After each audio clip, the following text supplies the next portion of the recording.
We are heading down under for these next two. Windwaker have released their new album, Hyperviolence. Yeah, yeah. Go, go. All the base boys wanna talk shit. I'm the real go. I'm the real go. I don't think so. Got the girls flocking in. Last we talked about them, and I believe the only time we talked about them on the podcast was last summer with the release of Sirens as a single, and what ended up being the lead single for this album, and is still the best song on this album. But that doesn't mean that the rest of the album doesn't have a lot of good things to offer.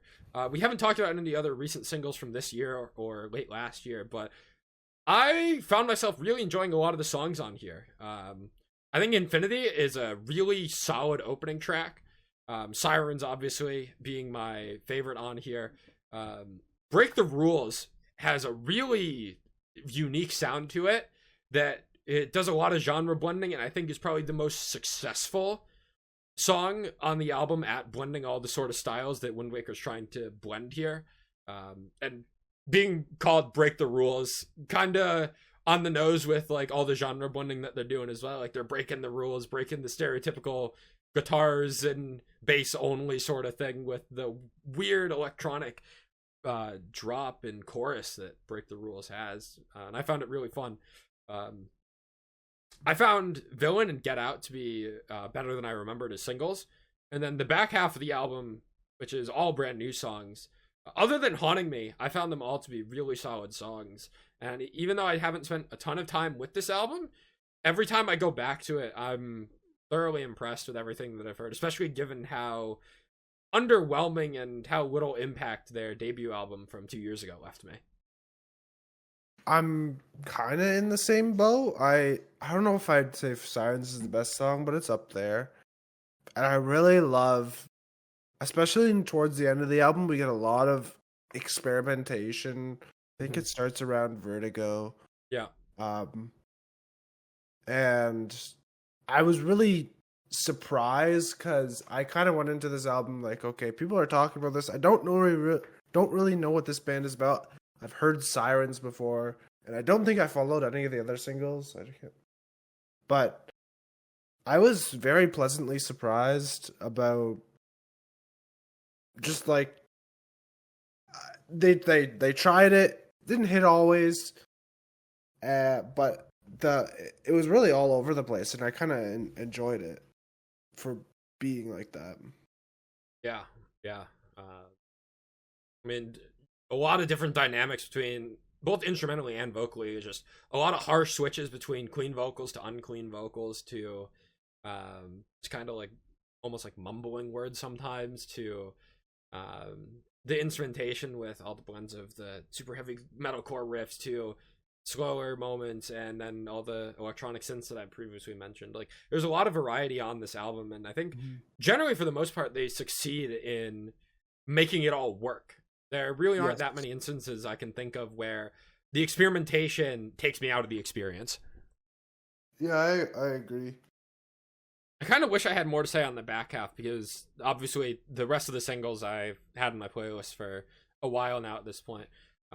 That's the part that stuck out to me is the back half though. Mm-hmm. I wish I was able to spend more time with the back half, because I think there's a lot to enjoy there, but I haven't listened to it enough to like create clear like thoughts and moments in my mind of like, damn, that part on that song was really sick. It's just generally I'm like, yeah, this is a really good album.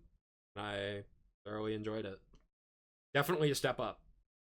I can't even remember their last album. Yeah, I other than like one or two songs, just not very memorable at all for me either. So this was everything other than Haunting Me I've added to my playlist. So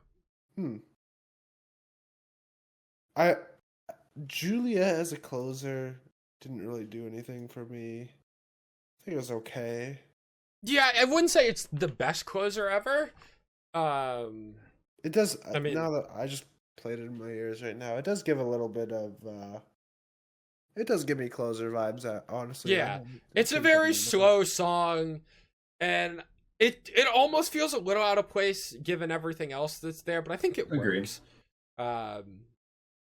Yeah, I said it's not the best closer ever. I feel like that's kind of unfair to say because there's only so many incredible album closers out there, and every album needs to have a closing song on it.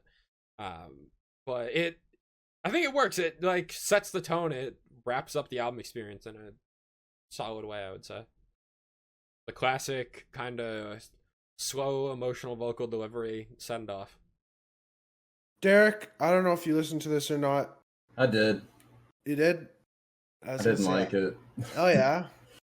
Same. What I will give them credit for is that these are some of the best instrumentation, like just overall, I've heard all year. And I think that the uncleans work perfectly well. How do I put this? Hold on. Let me turn myself off and push the talks and hope that my mic doesn't fuck up. 1 sec. Okay. We should be good to go. I got tired of holding that key. I think what it is take Icy Stars, for instance, not the new shit, but the when they were older and good. Yep. That when you have electronics and when you have, all these elements that you would expect from a metalcore song, when you put electronics into it and you have kind of heavier or like harsher growls or uncleans, the vocals, the clean vocals that you have in contrast need to like rise and soar and be super light and airy and kind of float over everything else that's happening. Because if you have cleans, like say, I don't know, I've mentioned Kellen Quinn like 3 times this episode. Let's do Kellen Quinn, where he has kind of a higher nasally clean. That's going to contrast or clash, I guess, with the moments where you have those higher pitched electronics, and it really, really hurts the atmosphere.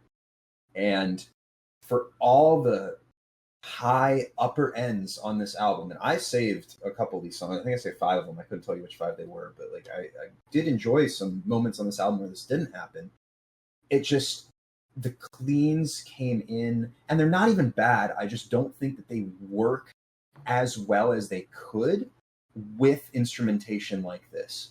If they could tune those cleans, not even production, but just like in general, whether they I guess this is personal preference, whether they scaled it back or it was a different style of clean vocal, I would love this. This would be like album of the year. Every time the unclean vocals kicked in, I was fucking vibing. And then the cleans come in and they take me out of it, just by virtue of the fact that I don't think they fit with this style of music, personally. Like, I don't. I will also say, I think lyrically, I don't know what this album is trying to achieve. I've only listened to it twice, so maybe I'm missing something. But it just seemed so... It was like there were moments where it would get super deep, and then there'd be like some other song about how he's the GOAT next, which I fucking love that song, by the way. I really enjoy it. Venom is so Venom, good. That shit slapped. Maybe let me know if you got any insight, Jacob, because I couldn't figure out what this album was trying to say overall, especially when you have a album title like Hyperviolence, right? Like that to me seems like it wants to say something. I don't know the album specifically, but I'm reading on Genius right now that Venom in particular is a response to negative comments surrounding the metal scene, especially in online spaces like Twitter and Reddit. And when Hyperviolence was announced, there was discourse among Twitter regarding the album art. Oh, the Omerta shit. Yeah. Which I got their points, but at the same time, it was kind of stupid. Yeah. That whole thing was really dumb. Yeah, okay, so that makes sense for Venom. But then I guess, does this album not have a theme? Because there was stuff about relationships, there was like just general kind of bring the noise type stuff. Like that's my biggest problem. With time, I could probably get over the cleans, maybe, even though I do feel very strongly about like what I would want. Maybe it's because I like electronic metalcore so much, but thematically, I wanted something to latch onto, and I feel like I never got it, which sucks because this is a great album in many facets. I have another, Genius annotation here.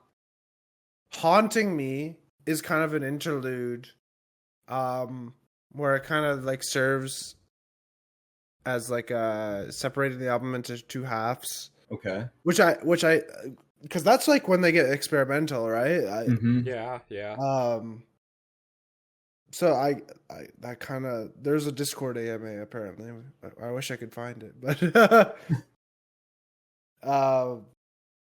that kind of makes sense. I don't know how you do it, like 2 EPs then, or I don't know. Yeah, But it just makes me sad because I hear things on here that I fucking love. If I got I would put an instrumental version of this album or a version that was like only on cleans, which I mean would be weird, but I like that's album of the year contender.